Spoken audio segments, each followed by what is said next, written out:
the Mira Costa College Student Veteran Oral History Service Learning Project. According to Oxford Dictionaries, the word camaraderie comes from the French word camaraderie, which means mutual trust and friendship among people who spend a lot of time together. To prove that everyone can use at least one aspect of camaraderie in their lives, we have interviewed Jeff King.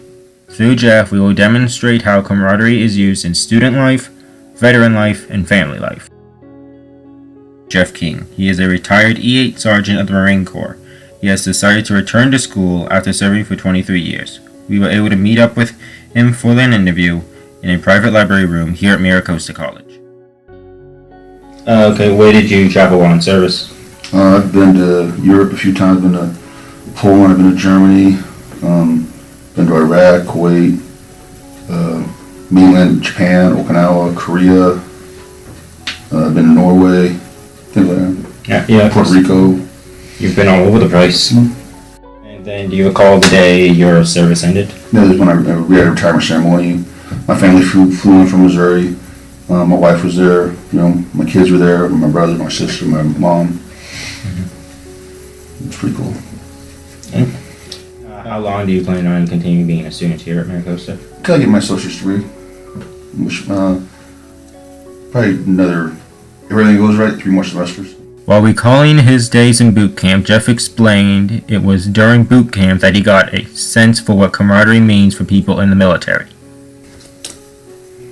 Was there like a particular challenge in boot camp that you struggled with overcoming? No. No. The military is easy. You do what you're told. You do it the best you can. You're gonna get good to go. You're gonna get a pass.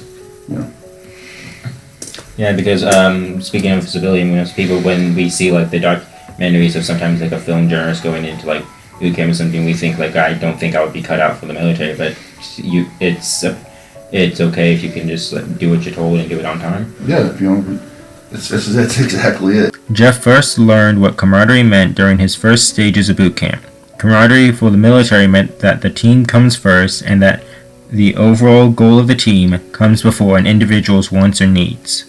Yeah, it's like, hey, this is what I want you to do. You're gonna do it. This is the mission. We need to accomplish it by doing these steps. That's what boot camp teaches you. It's not brainwashing.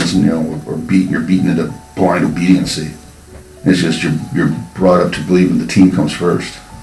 When people feel abandoned and feel like they have nobody to rely on, they can do a tragic thing. This is true for veterans that feel a loss of camaraderie and cannot find a similar feeling when they return from service.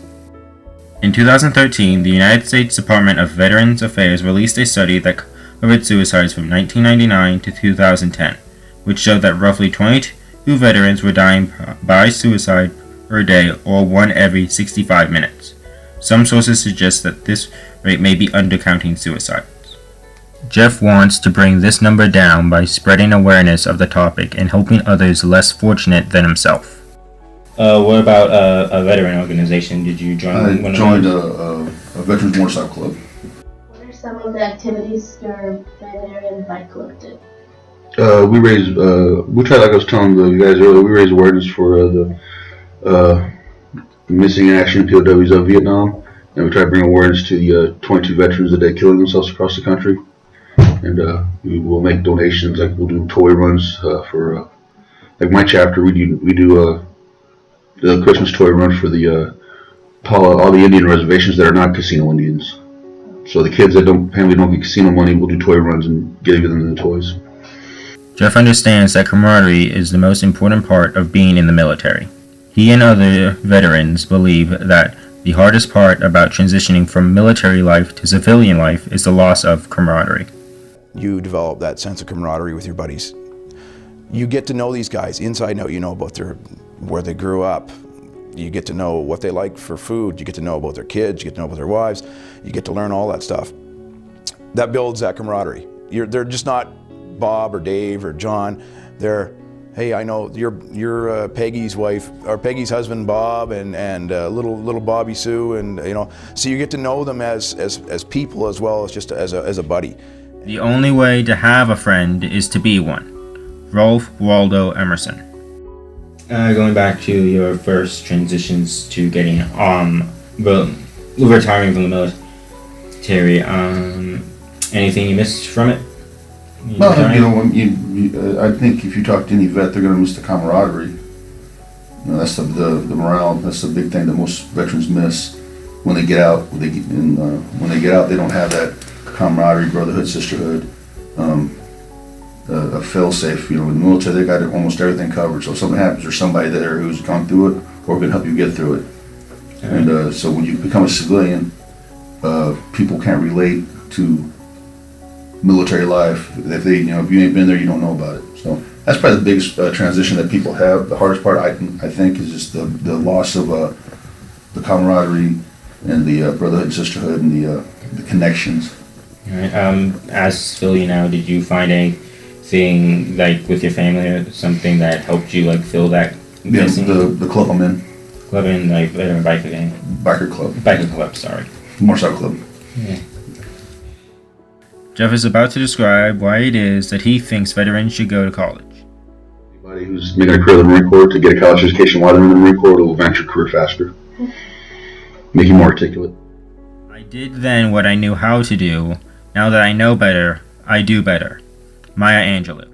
I would have, after I knew I was going to stay in and make it a career, not just do 4 years and get out, I would have started going to college after my second enlistment, right at the beginning of my second enlistment. And hopefully would have had a associate's degree upon retirement from the Marine Corps, which would have helped me get a better job when I did retire from the Marine Corps, and probably would have advanced my career faster in the Marine Corps.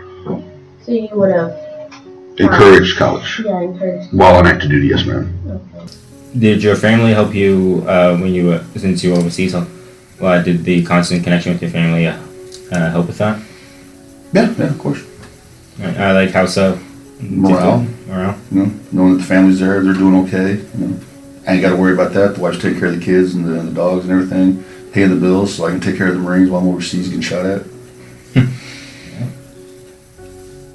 Happiness is having a large, loving, caring, close-knit family in another city. George Burns. During the interview, Jeff explained that his father was the one who inspired him to join the Marines. He was a good father, in my opinion. And I wanted to be like him. So if my dad was a plumber, I probably would have been a plumber.